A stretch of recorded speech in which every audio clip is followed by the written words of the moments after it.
Welcome to our recipes. Friends, ఈరోజు recipe వచ్చేసి cabbage నిల్వ పచ్చడి. ఇది పూర్తిగా అమ్మ ఓన్ రెసిపీ. నేను నేర్చుకొని చేస్తున్నాను, చిన్నప్పటి నుంచి తింటున్నాము. చాలా టేస్టీగా ఉంటుంది. నార్మల్గా క్యాబేజీ అంటే చాలామందికి ఆ స్మెల్ పడదు. అలాంటి వాళ్ళు కూడా చాలా లైక్ చేస్తారు. మనం తిన్నది క్యాబేజీ పచ్చడి అన్నట్లు మనకు తెలియదు. నార్మల్గా క్యాబేజీ పచ్చడి అంటే పీసెస్గా కట్ చేసి ఆ పీసెస్ కనిపించేలాగే మనం పచ్చడి పట్టుకుంటాము. కానీ అమ్మ చేసే పద్ధతిలో అలా పీసెస్ కనిపించకుండా చాలా టేస్టీగా పచ్చడి ఉంటుంది. ఇప్పుడు ఆ ప్రాసెస్ ఏంటో చూద్దాము. ఇక్కడ నేను 300 గ్రామ్స్ క్యాబేజీకి కొలతలు చెప్తున్నాను. 300 గ్రామ్స్ క్యాబేజీ తీసుకున్నాను. ఫ్రెష్గా ఉన్న క్యాబేజీ తీసుకోవాలి. పైన ఉన్న ఆకులు తీసివేయాలి. ఇప్పుడు ఈ క్యాబేజీని వీలైనంత సన్నగా కట్ చేసుకోవాలి. ఇలా సన్నగా పొడవుగా కట్ చేసుకోవాలి. ఈ క్యాబేజీ కింద ఉన్న గట్టి భాగాన్ని తీసివేయాలి. అన్నీ ఇలా పీసెస్గా కట్ చేసుకున్నాను. ఒక బౌల్ తీసుకొని ఈ క్యాబేజీని ఈ బౌల్లోకి ట్రాన్స్ఫర్ చేసుకుందాం. ఇక్కడ కొలతలు గమనించండి. 300 గ్రామ్స్ క్యాబేజీకి 50 గ్రామ్స్ కల్లుప్పు తీసుకున్నాను. గంటి సహాయంతో ఈ ఉప్పు క్యాబేజీలో నుంచి వచ్చే వాటర్లో కరిగేలాగా మిక్స్ చేసుకోవాలి. ఇలా గట్టిగా ప్రెస్ చేస్తూ మనం మిక్స్ చేసుకోవాలి. అప్పుడే క్యాబేజీలో ఉన్న వాటరు బయటకు వస్తాయి.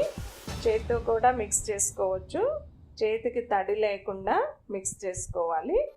ఇలా క్యాబేజీలోని వాటర్ అన్ని బయటకు వచ్చేలాగా మిక్స్ చేసుకోవాలి. చూడండి, ఇలా వాటర్ అనేవి రావాలి. ఇప్పుడు 50 గ్రామ్స్ చింతపండు గింజలు లేకుండా ఇలా విడివిడిగా తీసి చింతపండుని యాడ్ చేసుకోవాలి. 50 గ్రామ్స్ కారము. ఈ కారము చింతపండు క్యాబేజీలో కలిసేలాగా మిక్స్ చేసుకుందాము. నేను కాకరకాయ పచ్చడి పెట్టినప్పుడు కొంతమంది కామెంట్స్లో పెట్టారు, నిల్వ పచ్చళ్ళలో ఇంగువ పసుపు యాడ్ చేస్తారు కదండి అని. కొంతమంది యాడ్ చేస్తారు, కొంతమంది యాడ్ చేయరు. ఇంగువ ఫ్లేవర్ కోసం వేస్తారు. మనం పెట్టే పచ్చళ్ళని ఆ ఇంగువ ఫ్లేవర్ డామినేట్ చేస్తుంది. అందుకని చెప్పి మేము ఇంగువ అనేది యాడ్ చేయము. పసుపు నిల్వ ఉండడానికి, మనం పెట్టుకున్న పచ్చళ్ళు నిల్వ ఉండడానికి యాడ్ చేస్తారు. ఆ పసుపు ఫ్లేవర్ కూడా మనం పెట్టిన పచ్చళ్ళని డామినేట్ చేస్తుంది. అందుకని పసుపు కూడా వేయము. మాకైతే 1 year వరకు నిల్వ ఉంటాయి పచ్చళ్ళు.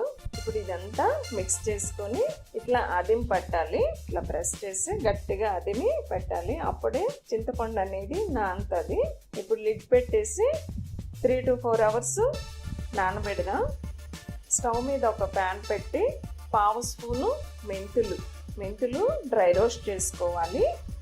చిటపటమనే వరకు ఇలా ఫ్రై చేసుకోవాలి. ఇప్పుడు ఇది ఒక ప్లేట్లోకి తీసుకుందాం.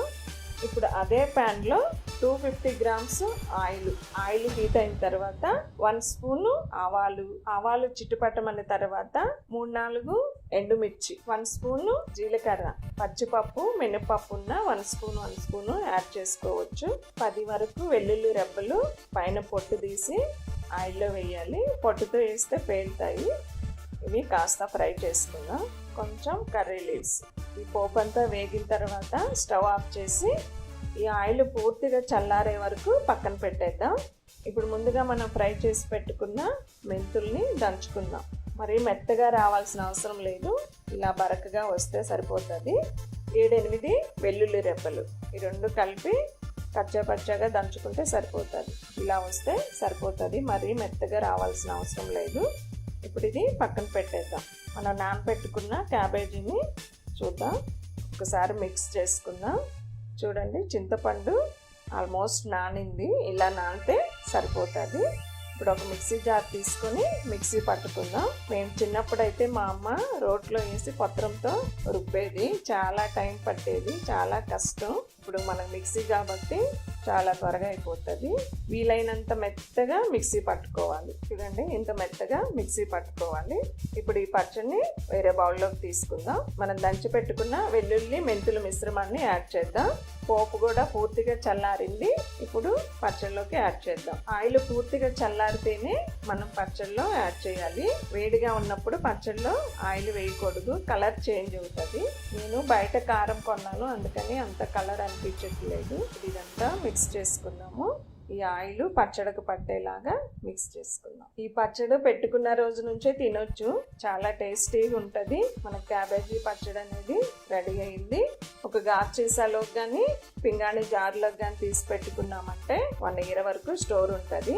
మీరు ట్రై చేయండి. ఎలా వచ్చిందో కామెంట్ చేయండి, లైక్ చేయండి, పక్కనే ఉన్న బెల్ ఐకాన్ని క్లిక్ చేయండి. Thank you for watching.